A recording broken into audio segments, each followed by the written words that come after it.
Di tengah hamparan gurun Jazirah Arab, Islam lahir sebagai sebuah peradaban yang tidak hanya membawa nilai-nilai spiritual, tetapi juga tradisi kuliner yang menjadi cikal bakal ragam makanan yang kita kenal hari ini. Namun, seperti apa sebenarnya kuliner Islam pada masa awal? Mari kita jelajahi lebih dalam. Yang pertama, kita coba mengulik kehidupan kuliner sebelum Islam. Sebelum kedatangan Islam, masyarakat Arab hidup dalam lingkungan yang sangat dipengaruhi oleh kondisi geografis gurun Jazirah Arab, pola hidup nomaden atau semi-nomaden, tanah tandus dan sumber daya yang terbatas, membentuk kuliner yang sederhana namun adaptif terhadap kebutuhan dasar manusia.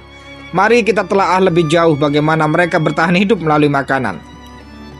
Dengan tanah yang gersang dan curah hujan yang minim, masyarakat Arab memanfaatkan apa yang tersedia di sekitar mereka, seperti kurma. Kurma merupakan makanan pokok yang tidak tergantikan. Pohon kurma tumbuh subur di oasis gurun dan menghasilkan buah yang kaya akan gula alami, serat dan energi. Kurma menjadi makanan utama terutama saat berpergian jarak jauh. Terus gandum dan barlai. Meskipun sulit ditanam di gurun, gandum dan barlai diimpor melalui perdagangan. Biji-bijian ini diolah menjadi roti kasar yang menjadi makanan pokok masyarakat.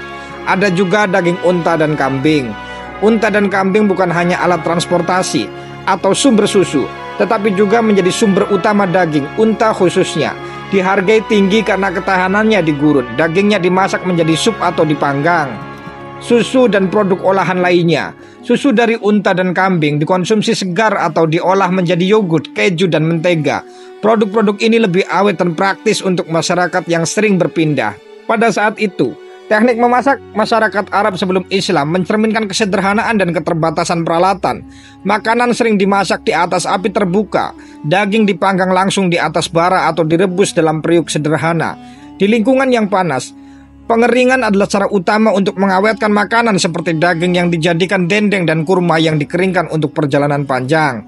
Meskipun rempah-rempah belum terlalu dominan, garam digunakan untuk pengawetan dan memberikan rasa. Rempah lain seperti jintan dan ketumbar mulai diperkenalkan melalui perdagangan. Pola makan sebelum Islam mencerminkan kehidupan yang keras namun berakar pada tradisi komunitas dan kearifan lokal.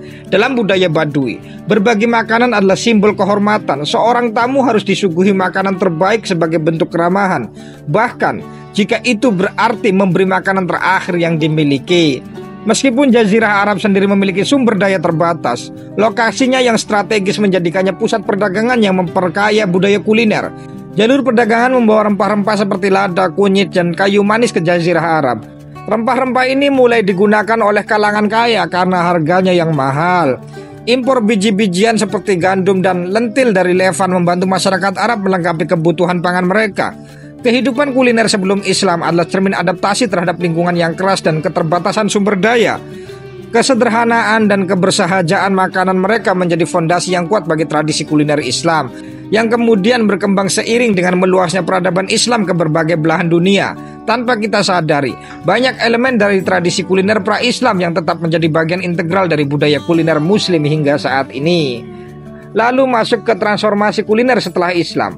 Islam memperkenalkan filosofi makan yang baru, di mana makanan tidak hanya dipandang sebagai pemenuhan kebutuhan jasmani, tetapi juga sebagai ibadah dan bentuk rasa syukur kepada Allah. Islam menetapkan standar halal dan haram dalam makanan, membangun kesadaran baru tentang apa yang boleh dan tidak boleh dikonsumsi. Daging babi, alkohol, dan darah dilarang, sementara daging hewan tertentu diperbolehkan jika disembelih sesuai syariat Islam. Al-Quran mengajarkan untuk tidak berlebihan dalam makan dan minum, sebagaimana disebutkan dalam surat Al-A'raf ayat 31. Makan dan minumlah, tetapi jangan berlebihan. Ajaran ini menanamkan kesederhanaan dan keseimbangan dalam pola makan. Makanan juga menjadi medium untuk bersyukur kepada Allah. Doa sebelum dan sesudah makan menjadi tradisi yang memperkuat hubungan spiritual umat muslim dengan Sang Pencipta. Dengan meluasnya kekuasaan Islam dari Arab hingga Afrika Utara, Persia, Asia Tengah, dan Andalusia, kuliner Islam mengalami diversifikasi yang luar biasa. Bahan-bahan dan teknik memasak dari berbagai wilayah menyatu, menciptakan warisan kuliner Islam yang kaya. Perdagangan rempah-rempah semakin berkembang setelah Islam datang. Lada dari India, kunyit dari Asia Tenggara, dan saffron dari Persia menjadi bumbu khas dalam masakan Muslim. Kekhalifahan Islam memperkenalkan sayuran seperti terong, bayam, dan lobak ke dunia Arab. Buah-buahan seperti delima, jeruk, dan zaitun menjadi simbol makanan berkualitas tinggi. Begitupun dengan teknik memasak seperti menggoreng, memanggang, dan merebus. Diberkaya dengan pengaruh dari Persia dan Romawi. Hidangan seperti kebab, falafel, dan pilaf lahir dari perpaduan budaya ini. Setelah Islam, roti menjadi makanan pokok yang lebih meluas, terutama di wilayah-wilayah yang subur seperti Mesir dan Persia. Jenis roti seperti pita dan naan mulai populer. Islam juga memperkenalkan nilai berbagai makanan yang mengubah tradisi kuliner menjadi lebih kolektif dan berbasis komunitas.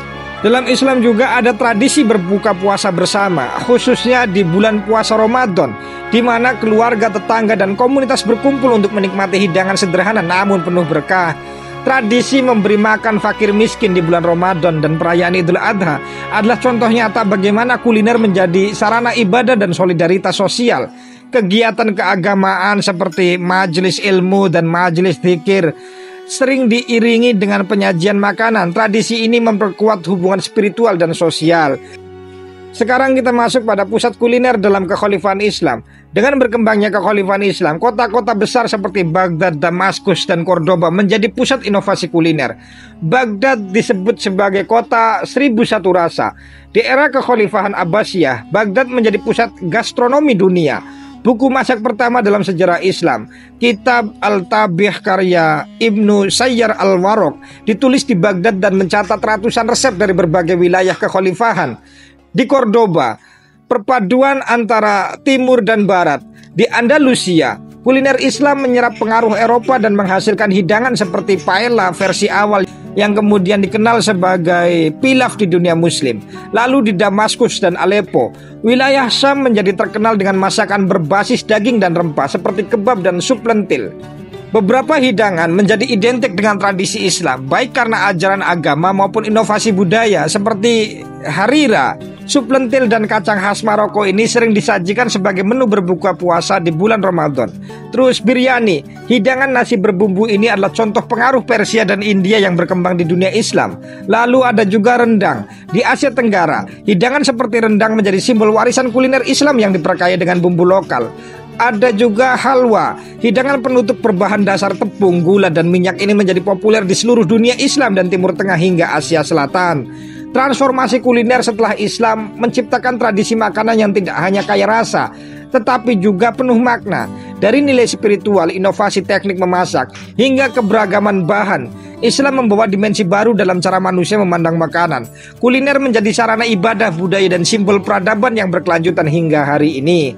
Pada masa awal Islam, makanan pokok mencerminkan keseimbangan antara kesederhanaan dan pemenuhan kebutuhan nutrisi. Roti barlai. Roti dari barlai adalah makanan sehari-hari. Seringkali roti ini dimakan dengan lauk sederhana seperti susu fermentasi atau kurma. Kurma memiliki tempat istimewa dalam tradisi Islam. Bahkan, kurma disebutkan lebih dari 20 kali dalam Al-Quran sebagai simbol keberkahan. Daging kambing dan onta biasanya dimasak menjadi sup sederhana yang sering disajikan bersama roti atau gandum. Dengan meluasnya Islam ke Persia, Bizantium, dan India, tradisi kuliner muslim mulai terpengaruh oleh budaya lain seperti Persia. Dari Persia, umat Islam mengadopsi teknik memasak seperti menggunakan rempah-rempah secara lebih luas, menciptakan hidangan seperti pilaf atau nasi berbumbu. Terus Bizantium, dari wilayah Bizantium, hidangan pencuci mulut berbasis madu dan kacang seperti baklava mulai dikenal. Dari India, Islam memperkenalkan penggunaan rempah seperti kunyit, kapulaga, dan jahe dalam masakan. Yang perlu ditekankan adalah dalam etika dan filosofi makanan di Islam, Islam tidak hanya mengatur apa yang dimakan, tetapi juga bagaimana makanan itu dikonsumsi. Doa sebelum dan sesudah makan, Nabi Muhammad mengajarkan untuk membaca bismillah sebelum makan dan mengucapkan alhamdulillah setelahnya. Makan bersama keluarga atau tetangga menjadi nilai penting seperti yang diajarkan dalam hadis. Islam menganjurkan untuk tidak berlebih-lebihan dalam makan. Nabi bersabda, sepertiga untuk makanan, sepertiga untuk minuman, dan sepertiga untuk udara. Hadis riwayat Tirmidzi.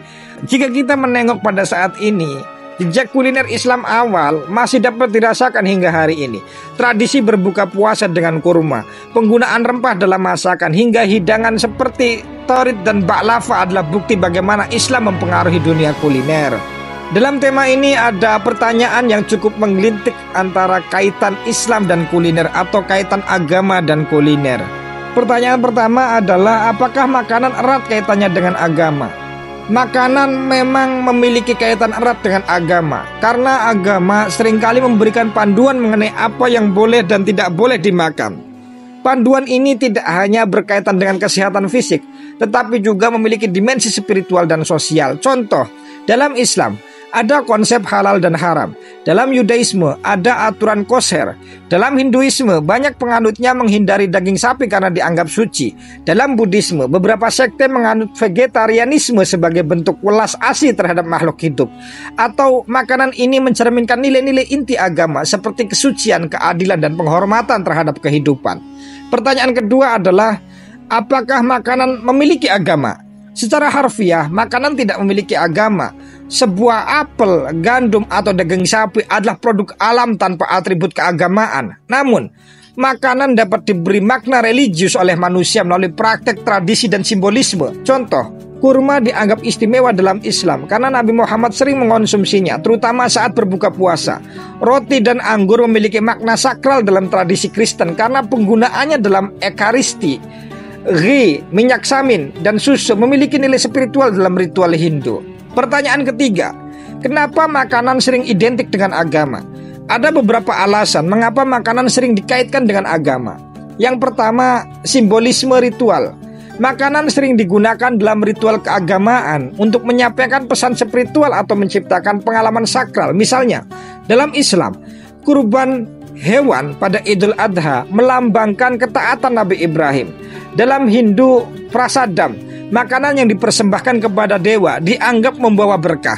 Yang kedua, identitas komunitas. Makanan menjadi simbol identitas bagi komunitas keagamaan. Aturan dietariannya membantu membedakan anggota kelompok dari yang lain. Contoh, orang Yahudi Ortodoks mengikuti aturan kosher untuk menegaskan identitas mereka di tengah masyarakat yang lebih luas. 3. Pengaruh etika dan moralitas. Aturan makanan seringkali mencerminkan nilai-nilai etika agama tertentu, seperti kasih sayang terhadap makhluk hidup, kesucian, atau penghindaran dari pengaruh buruk. Yang keempat, pengaruh sosial dan politik. Makanan dapat menjadi alat kontrol sosial dan politik dalam agama. Misalnya, larangan makanan tertentu dapat memperkuat solidaritas komunitas atau membedakan kelompok agama dari lainnya. Pertanyaan keempat, seberapa besar peran makanan terhadap perkembangan agama? Makanan memainkan peran penting dalam perkembangan agama sebagai, yang pertama, media penyebaran nilai-nilai agama. Makanan seringkali digunakan untuk menyampaikan nilai-nilai agama. Misalnya, tradisi berbagi makanan pada perayaan seperti Idul Fitri atau Natal mengajarkan pentingnya berbagi dan kebersamaan. Yang kedua, simbol keberlanjutan ritual keagamaan. Makanan yang disucikan dalam ritual keagamaan membantu menjaga tradisi agama sepanjang generasi. Yang ketiga, alat diplomasi dan penyebaran agama. Dalam sejarah, makanan menjadi salah satu cara untuk memperkenalkan agama kepada budaya lain. Misalnya, pedagang muslim yang memperkenalkan masakan berbasis rempah ke Asia Tenggara juga membawa ajaran Islam. Pertanyaan kelima, kenapa ada keterkaitan identitas antara makanan dan agama? Identitas agama seringkali dibentuk melalui praktik sehari-hari, termasuk makanan. Keterkaitan ini muncul karena 1. Makanan menjadi representasi budaya agama. Kuliner adalah salah satu cara agama hadir dalam kehidupan sehari-hari. Misalnya, makanan berbuka puasa dalam Islam bukan hanya sekedar kebutuhan fisik, tetapi juga momen spiritual dan sosial. Yang kedua, makanan sebagai penanda batas. Aturan makanan membantu membedakan komunitas agama satu dengan lainnya. Ini memberikan rasa kebersamaan di dalam kelompok dan identitas yang jelas terhadap dunia luar. Yang ketiga, makanan menghidupkan narasi keagamaan. Setiap tradisi makanan dalam agama seringkali didasarkan pada cerita atau peristiwa penting dalam teks suci. Misalnya, makanan seder dalam Yudaisme merayakan pembebasan bangsa Israel dari Mesir. Makanan mungkin tidak memiliki agama secara literal, tetapi ia membawa simbolisme dan nilai-nilai agama yang dalam. Keterkaitan antara makanan dan agama mencerminkan betapa pentingnya makanan dalam kehidupan manusia, bukan hanya sebagai kebutuhan fisik, tetapi juga sebagai medium spiritual dan sosial. Dalam agama, makanan adalah bahasa universal yang menghubungkan manusia dengan Tuhan, sesama, dan alam. Melalui makanan, agama tidak hanya meresapi tradisi, tetapi juga mempengaruhi cara manusia memahami dunia. Kalau kita rangkum semuanya, artinya kuliner Islam awal adalah cermin kehidupan sederhana namun bermakna. Di setiap makanan terdapat nilai spiritual, kebersamaan, dan rasa syukur. Hingga hari ini, tradisi kuliner ini menjadi bagian tak terpisahkan dari budaya Islam yang kaya. Ketika Islam muncul pada abad ke-7 di Jazirah Arab, ia membawa transformasi besar dalam berbagai aspek kehidupan termasuk kuliner. Ajaran Islam yang tercermin dalam Al-Quran dan hadis mempengaruhi cara umat muslim memandang makanan, dari bahan yang dikonsumsi hingga cara mengolahnya. Perkembangan ini melahirkan tradisi kuliner yang tidak hanya berdasarkan kebutuhan fisik, tetapi juga spiritual. Jika ada jejak sejarah yang tertinggal atau ada kesalahan, saya mohon maaf. Silakan Anda tambahkan di kolom komentar. Terima kasih sudah menonton. Sampai jumpa di lingkar jejak selanjutnya.